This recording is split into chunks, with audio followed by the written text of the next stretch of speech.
Hey everyone, Danielle here, National Educator at Four Sigmatic, and I'm going to show you my skincare routine and how I like to use our Superfood body butter.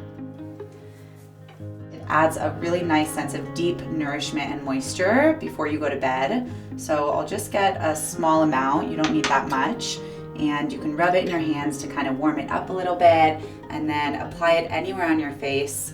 I like to do just a really clean layer everywhere on my skin. And if I have a little bit of extra on my hands, I'll often put it on my cuticles. If there's other places on your body that you tend to get a little bit drier in, you can also apply a bit there. So for me, that's often on my elbows.